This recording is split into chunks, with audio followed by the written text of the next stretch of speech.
Hey, what's going on, peeps? It's your man, Derek Terry, host of I'm Not Complaining, I'm Just Saying. And welcome to another episode. Today, we are going to be speaking with the chairwoman of the Charles County Board of Education, Nicole Kreamer, and we're going to be talking budget, budget, budget. And what I mean by that, we're going to be talking about, um, well, basically, they are the recipient of the largest portion of our tax dollars. So we want to briefly go into how those dollars are spent, but we also want to talk about the budget crisis that we're currently having, and well, I wouldn't say currently having, but we will be having because we do understand that education has to be fully funded to the fullest extent possible. But like any budget, anytime the commissioners have to make these decisions, they're difficult. I get it, but we're going to get into the reserve fund or the rainy day fund.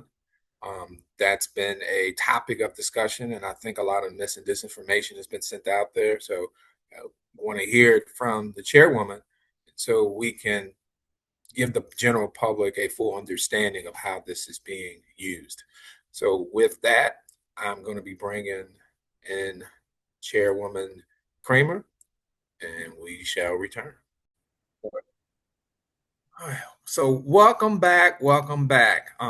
Once again, I'm here with Chairwoman of the Charles County Board of Education, Nicole Kreamer. How you doing, Nicole? How you doing? Hey, Derek, how are you? I am doing outstanding. I'm doing outstanding. I'm out here doing the Great. work of the county. So if you see a hotel room in here, I'm away Okay. um, for a conference. But I'm glad that you are, you have the opportunity to speak with me. For those who might not know, this is being recorded live, but I'm not going to air it live. So we're actually on a Sunday evening taking time, and I appreciate you taking time out of your busy schedule to talk about budget, budget, budget. That is the Yes. topic that we're talking about, and we know it's a sensitive area, but at the same time, it is a much needed area. And Yes. we're gonna go. I'm just gonna go ahead and get straight into it. But before we do, how you been? Anything you want to share real quick outside Every, of no, quote unquote everything is good. campaigning? No, everything is good. I really can't complain. It is it's a tough season. Budget season is always tough. There's always difficult conversations to be had, but all is going well. I mean, I'm doing the work, as you say, of the county. I'm doing what, I was elected to do, trying to have those conversations. And I appreciate you inviting me, because I think it's really important a lot of times. We get questions in the public. So this is just a good way for folks to, kind of get answers to maybe some of the most frequently asked questions, and then kind of clear up some of the kind of misinterpretations or misinformation that they might hear. So I'm hoping I can do that today. So thank you. Okay, yeah, and I definitely agree. As someone who was an educator for 18 years, but still been in the education field, probably going on 25 years, I understand most of what we're going to talk about today, but I think it's really important that the general public understands it. And, who better to kind of lay it out for the public? So we're going to get started. So, what is the rainy day fund? Yeah, that was a hot topic recently, right? And I know were asked some questions at a recent forum, the Board of Education candidates. So, what folks refer to as the rainy day fund, we refer to as the fund balance in the school system or on the Board of Education. It's called the fund balance, and more specifically, what usually comes under scrutiny is the unassigned fund balance. So there's actually an assigned portion of the fund balance as well, but nobody really ever talks about that because it's assigned. It means exactly what it says, that those are fixed, budgetary allocations. But it's the unassigned that, quote unquote, is like the rainy day fund that we can kind of have some flexibility on what to use the dollars on. And so that's what folks refer to as the rainy day fund, or sort of like the savings account for the school system, kind of. Sometimes people refer to it as that as well. Now, what are some examples of these quote unquote unassigned? Because I've heard in several of the commissioners' meetings where I'm not saying they're telling you you should move money from this to Mhm. this, but I know that by law, you are required to only move certain types Mhm. of projects. Well, I wouldn't say that you actually only can use that money for certain types of projects or whatever it may be. So what are some of those things that, well, for instance, can you use it to pay teachers' salaries? No, no. And so that's a good question. So, um, the unassigned fund balance really should be used for emergent, unexpected, one-time costs. So that's why it wouldn't be a good use, or we shouldn't use the fund to pay teacher salaries because that's a recurring cost, right? Every year we have to pay teacher salaries. It's not a one-time. So a good example of like a one-time cost that was unexpected would be, if we had a major repair on a school that wasn't allocated in the operations budget because we didn't plan for it. For example, like some school's boiler or something like that goes And, out. and that's something that recently happened, right? It did. It happened at And, Wade. and Yes. it's funny because I'll go a little off topic. I was looking at Abbott Elementary, and they had something happened with their boiler, or whatever, and the school system paid, I don't know, 10 million, whatever. They paid a lot Yeah. of money, and Right. then they were on the chopping block for the school to close. And then once the new superintendent found out that, wait a minute, we just spent all this money for the boiler, or the school's going to Right. stay open because we already put money into the school. But I'm getting off. Yeah. Sorry, I just thought that was kind of funny. But anyways, I'm sorry. No, Continue. but that's true. And that can happen. And so, obviously we have maintenance projects every year that are on the books and, our operations department and maintenance, they do a really good job of, kind of looking at the schools and seeing, okay, this one probably needs to replace their chiller or like I said, a boiler, and there's so many other things. And forgive me, Mr. Heim, our chief of operations, is really good in that. That's not something that I know all the terminology for, but just think about things that need to be replaced in a school, just like in your house, except for Yeah. in a school that costs a lot more. Like a furnace for your home might cost $10,000, but for a school, it could be hundreds of thousands or millions. So, Yeah. And I know another thing that's came up in the meetings, and with people, I don't know the exact law, but just for the general public, mhm. they by law are required and or can have a reserve fund. So it's Mhm. going to put that out there. If Yeah. you don't like it, you got to take it up at the state level. I don't Yeah. think And they're ever going it's to change it. I don't think they're going to change it, but No, because it's responsible. yeah, Derek, it's no one, just like again, as someone running their household, you really shouldn't be depleting your funds down to zero, right? Because you should have some type of reserve fund, some type of savings, right? That if an emergency occurs, you're able to kind of tap into that. And so, GASB, the accounting regulations recommend that you have a 5 to 8% fund balance.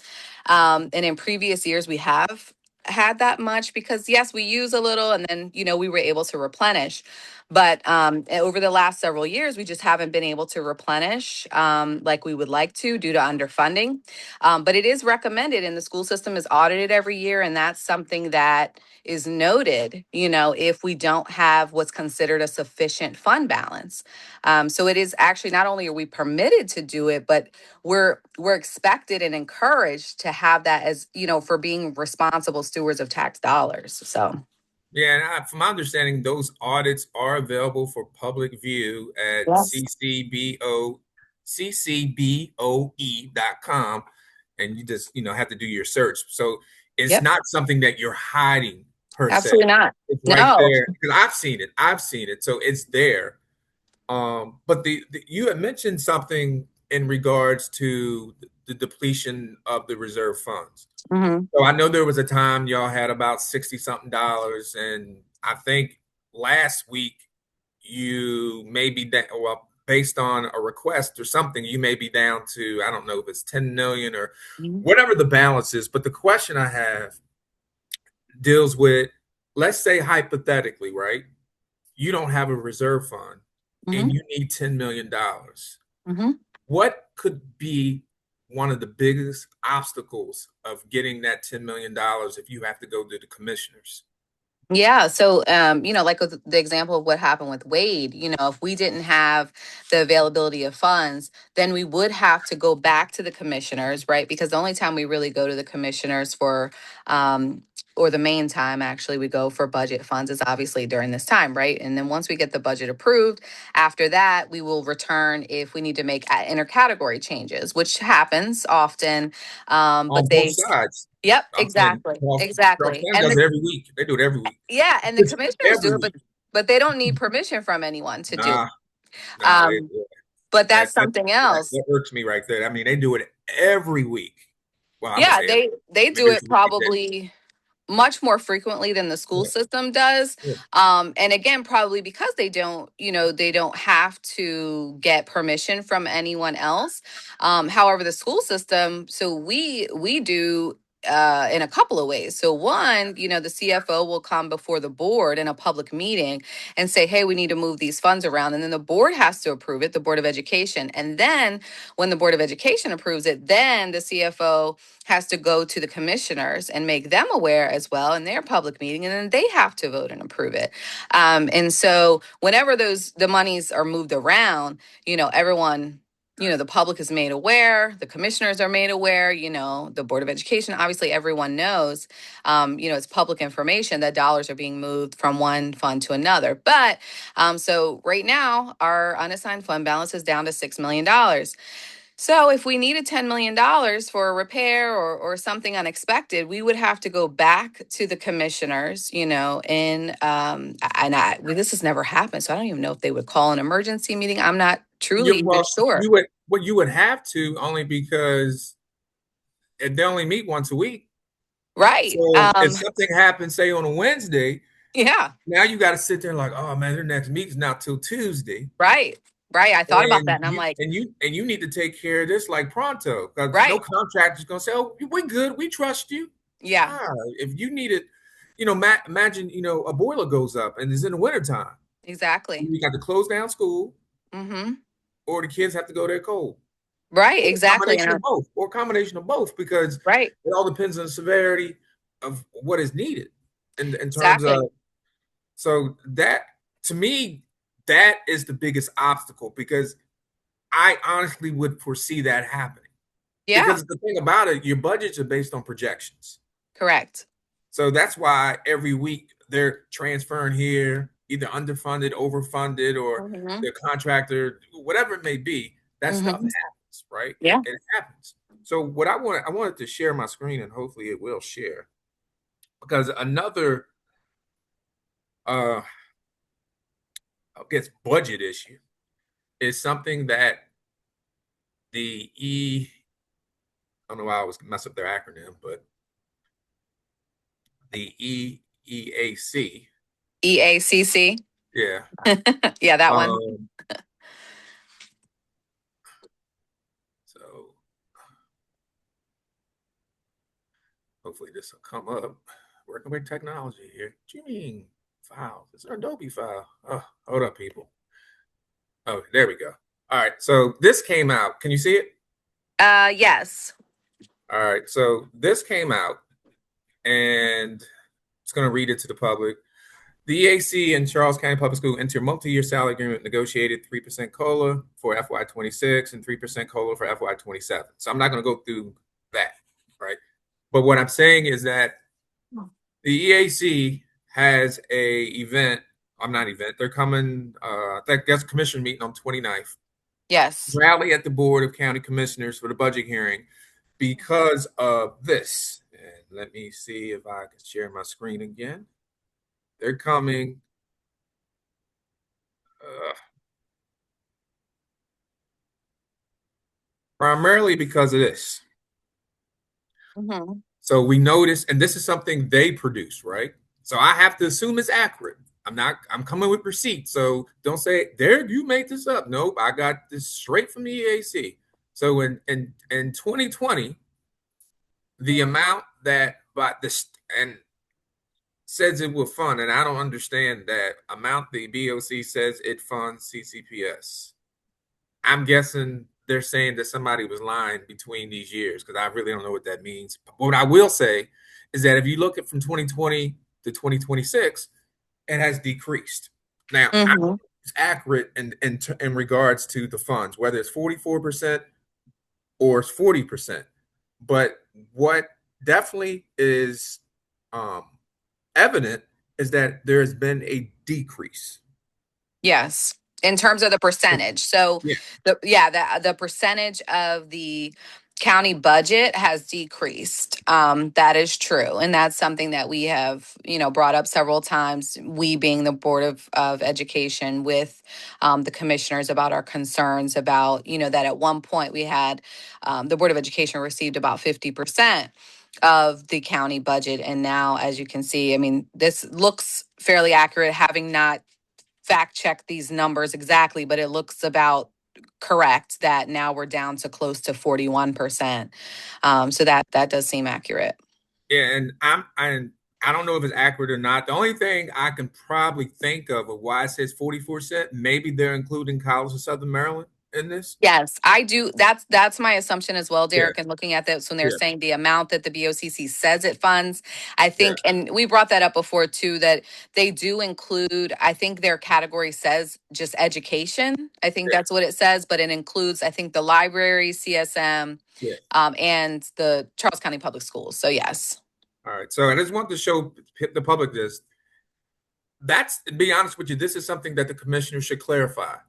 Because if I look, I'm saying the number, somebody is, I'm not saying someone is lying, but someone is not including, they're not looking at the numbers and saying, hey, what does this 48.7% represent? CCPS or EAC says 45.1. I'm looking at 2020 represents. Right. Yeah. So, And I do think, and I believe that this is pretty accurate because I recall when I ran for board some years ago where they were talking about it, and it wasn't decreasing, but it wasn't increasing at the rate. And then I saw the steady decline. And the reason I bring this up, and it's not a reflection. Oh, what am I saying that? Oh, uh-oh. It's not a reflection on you. It's about the endorsements. And every one of these budgets was passed 5-0, 5-0. Mhm. But yet the union or the association is complaining that the commissioners haven't fully funded, yet they endorsed two candidates. Actually, you, if you want to think about it, three from the commissioners or previous commissioner. And to me, that doesn't make sense. Now, I'm not saying I'm not trying to be political, but my thing is you can't sit there and complain that you're not getting something, but then you endorse the ones who aren't giving it to you. I That mean, makes yeah, sense. you make a valid point. My understanding of the endorsement process is that it's a vote. And so, it's definitely a question that I think can be asked to EACC based on their rationale. My understanding, like I said, is that it's a vote, from their rep assembly, and that's, the discussions are had there. And, ultimately that's how they come to their decision. But certainly a question that, for them, I certainly can't speak for them and their rationale is, how they decided who to endorse and why. But, definitely a question I feel like is a valid one. Well, I just want to let the general public know someone who used to be a association rep or building rep in Virginia as well as in Maryland.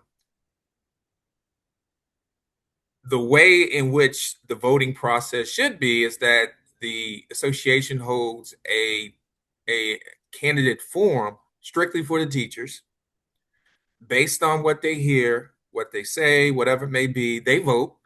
And then for those who were not able to attend, you send an email for them to look at the form themselves and for them to make a decision. And then they vote, you combine the votes. That's how you select who you endorse. That is the democratic process. Their process is, I don't know what it is, but I'm telling you, as someone who's an educator, educators did not vote. Selective educators voted. But it really comes down to the budget. And and this is what I'll say before I let you give some closing remarks, is that yes, I believe that the school system should be fully funded based on the needs. Mhm. Everybody got wants, right? We talked about it. Everybody got wants, Absolutely. but the school system has very little wants because most of what you need is for those kids and for the teachers. The Absolutely. government per se, there's a lot of wants, and I'll give you an Mhm. example. Yes, I love my seniors, but I'm almost certain the seniors did not want a $4 to $5 million building that was built over at whatever it's called, generational center. Those are wants, right? It's not a need.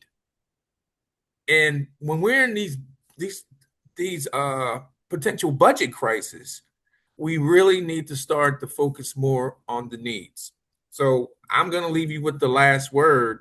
If there's anything that you could say to the commissioners or to the public when it comes to, because I don't believe the budget hasn't been approved as of yet. You're still going through. No, so that's why the EACC is asking for folks to come out and speak at the hearing on the 29th. I will be there as well, speaking on behalf of the school system to advocate for full funding for our budget. It has not been passed yet, so this is the hearing.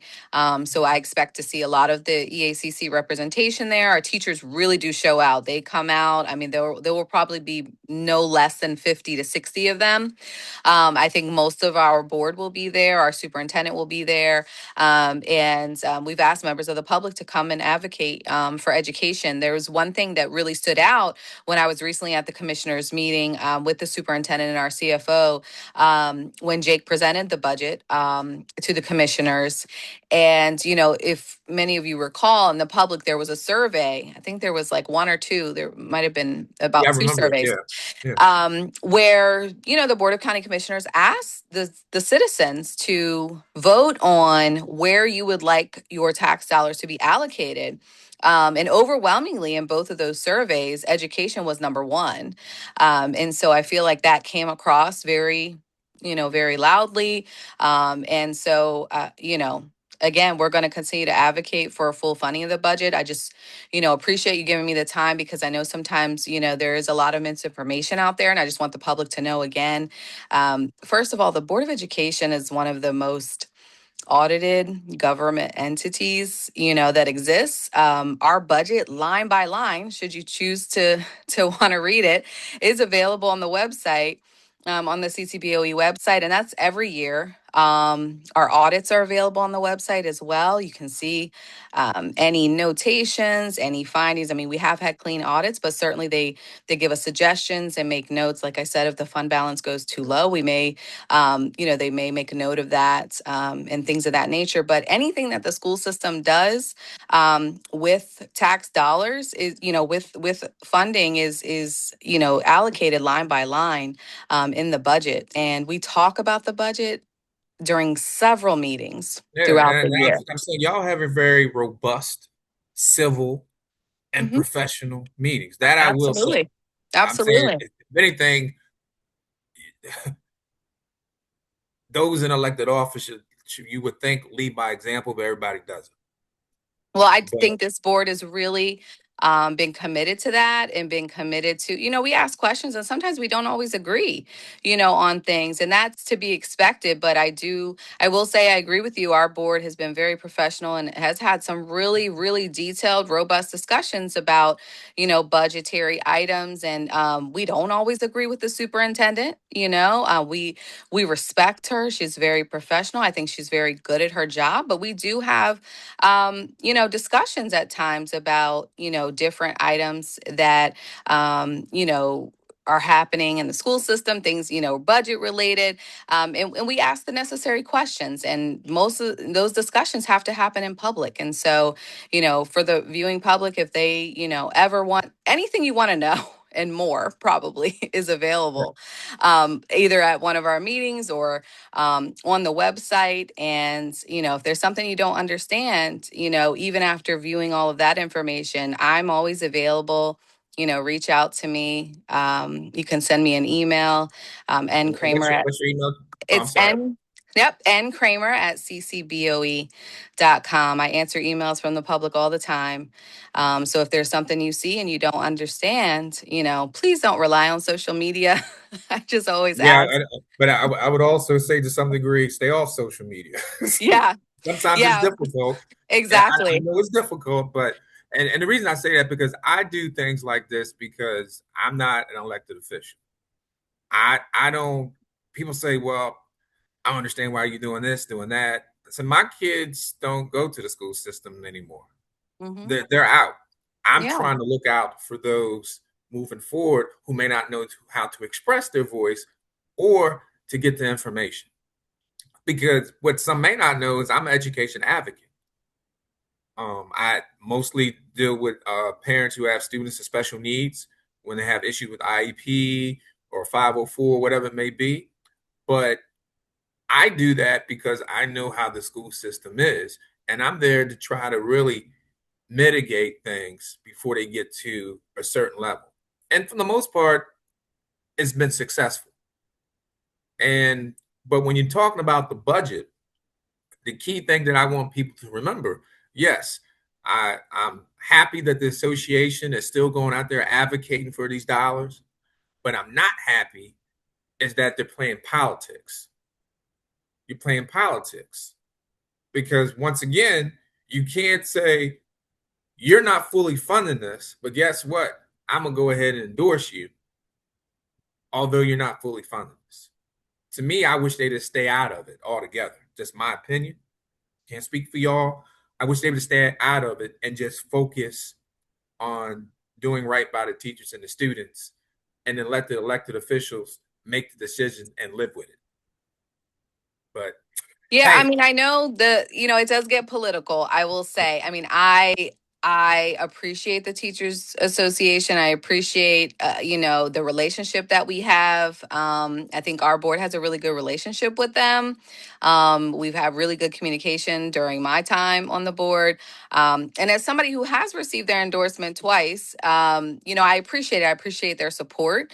But again, definitely can't speak for other decisions that they make and other races and things. I certainly, like I said, though, appreciate it because I think it speaks to their confidence in candidates, and to the strong relationship that we have. That's just from my perspective.